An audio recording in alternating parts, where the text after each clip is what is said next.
making a video. Okay, so... Alright, so Hythloday's made a response video where he's contending he's making the argument, which he's not. Explaining how I've made this logical error, this circular reasoning. Because well, I'll play his video and we'll do this nonsense. But it's, you know, again, he just doesn't pay any attention to what I say and instead just decides he's going to lie about what I did. Yeah, that's all. He's just a liar. Logic rolls the dice. It's hilarious here. Two comments, of course. His argument is a blunt assertion. Yes, the blunt assertion is I've experienced consciousness and am aware of what sensations are. Yeah. Riddled with incoherence and political rhetoric. The political rhetoric is what? I recognize that negative sensations are bad, and for myself, I'm going to make sure I don't experience them if I can avoid it. And I'm merely making the argument that I have no logical reason not to do the same for anyone else experiencing those negative sensations. It's the sensations that are bad, and whoever's experiencing them, the badness is the same. That's a logical truth. You say that's political rhetoric. There's no explanation of the politics in there. And I guess it's incoherent to you. You don't understand. Okay, you're stupid. I already knew that, though. I hope you've seen my response to inmendham. So he's actually proud of that awful video. I mean, the jump cut, stupid had to talk over himself video where he doesn't say anything. Does he say something reasonable, sensible? I didn't see it. I played it and I didn't see it. Oh dear, trick.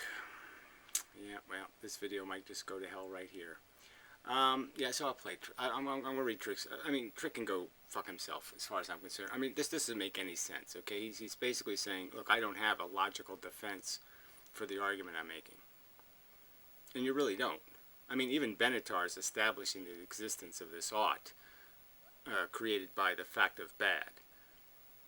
I mean, if you're going to say bad doesn't have an ought connected to it, then it's not really bad. And I guess I would analogize it to, it's like a circumstance. Somebody's off to go raping, and all you have to do is say, don't do it.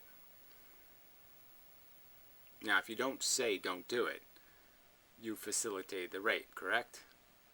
I mean, you're an integral part of the rape because you allowed it to take place because you wouldn't utter the words, don't do it.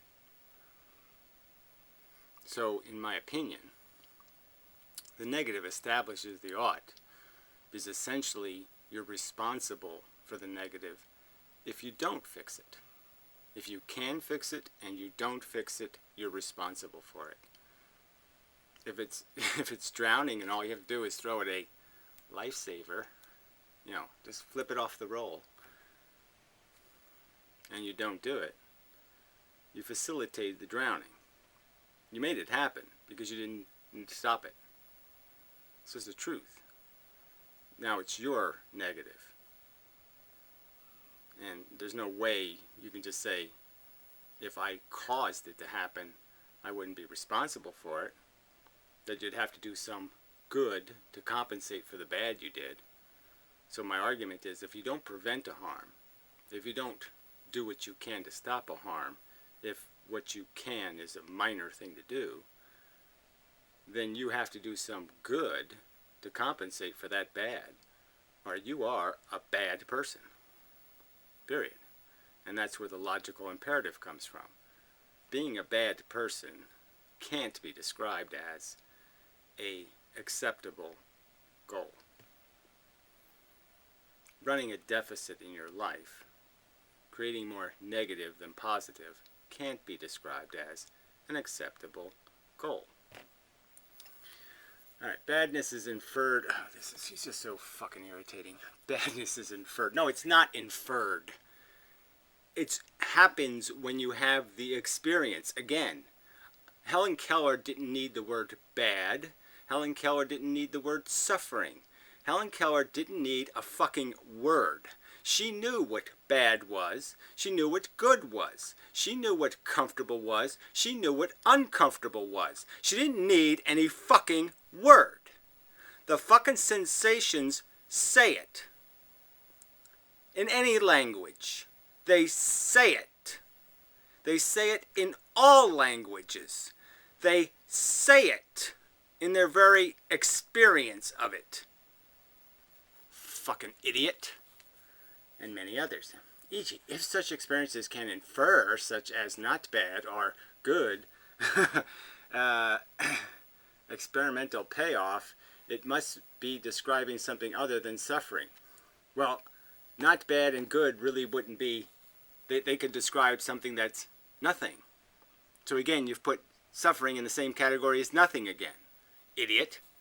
Suffering is a word that describes an experience type. Yeah, a negative experience type that Helen Keller knew as negative. If I were to ask you to define sweet taste, you simply cannot do it without referring to the experience itself.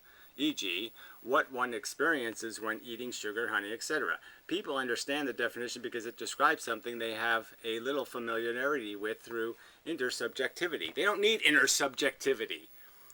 They need just personal experience. They don't need one single other person to confirm their experience. If there's only one individual in the world and he eats a piece of candy, it's going to be just fucking as sweet. He doesn't need a crowd to intersubjectively agree with him that it's sweet. Idiot. The experience, however, doesn't not exist just because it is a way we must describe such. Oh, this is just so idiotic. Quite obviously, the experience doesn't not exist. The word is just a label used to describe the experience. The experience is the reality.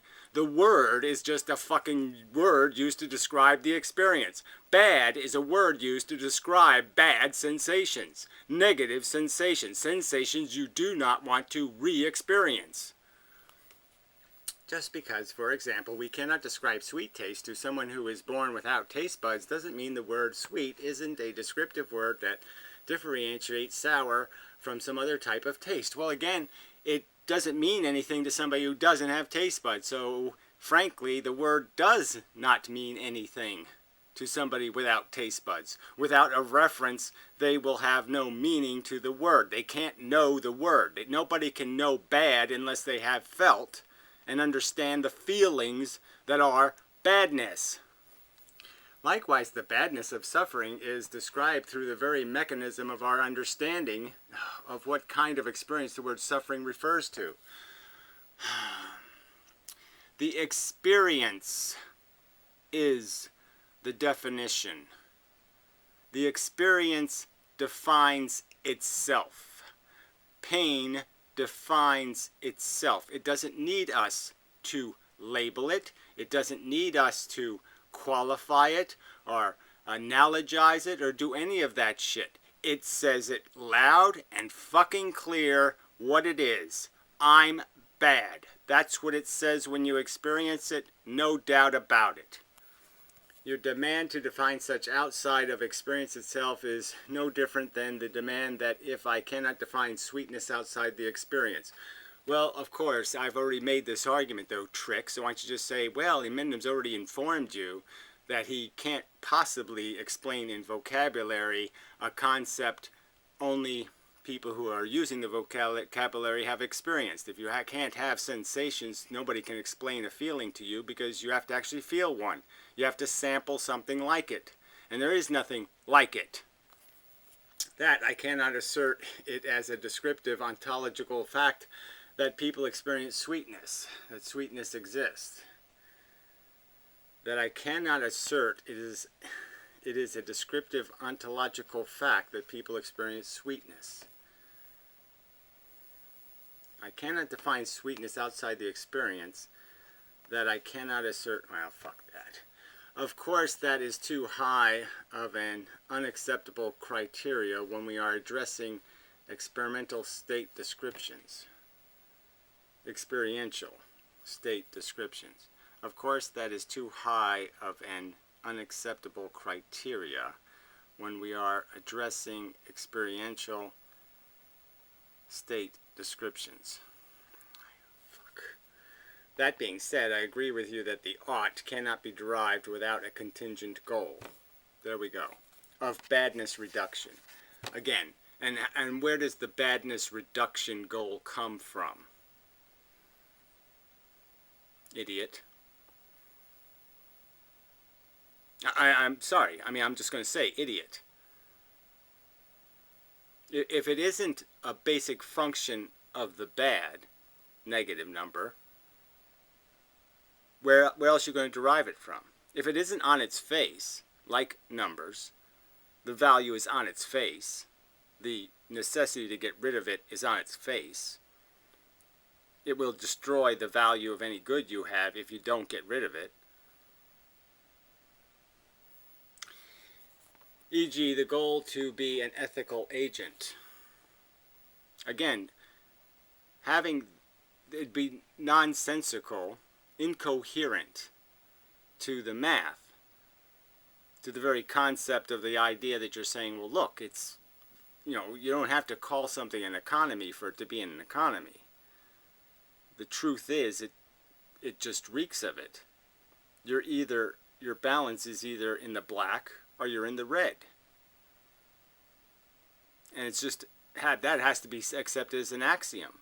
There's no logic that can defend that. It's the very nature of the negative condition that it is a non-acceptable condition. It's in its nature. It's not in something else. So if you either recognize its nature or you don't. But I don't see how you can make any logical arguments about anything ethical if you're going to argue there's no ought. That negative numbers aren't intrinsically oughty. Negative conditions aren't intrinsically oughty. If it's a true negative, to have any meaning as a negative, it has to have an ought.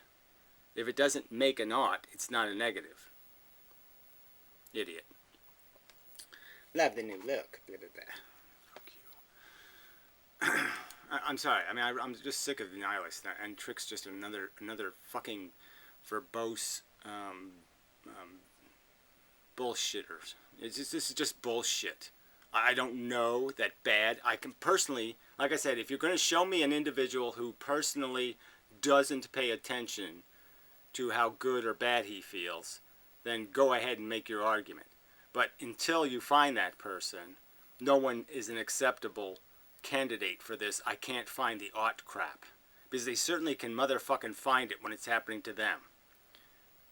If I'm sticking the nail in their fucking eye, they can find the ought.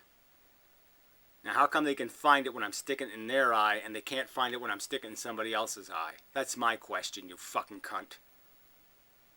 The ought is very visible when I got the nail right up to their eye. Fucking bullshit. So anyway. He's got a shitty microphone still. I mean, he's just too stupid to even fix that. He has experiences, conscious experiences, and he categorizes them as good and bad. How does he categorize them? Well, really we should step back.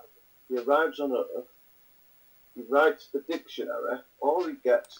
Okay, so he's saying I need a dictionary. So he's saying Helen Keller didn't know the difference between feeling good and feeling bad, but she didn't have language. She didn't understand language, so she didn't know the difference between good and bad. A dog doesn't know the difference between being kicked and hit and being fed dinner and petted. They don't know what those are conceptually until you give them a word to put on it. Is that your argument? So it's your argument that I actually went to a dictionary. I needed to go to a dictionary to find good and bad.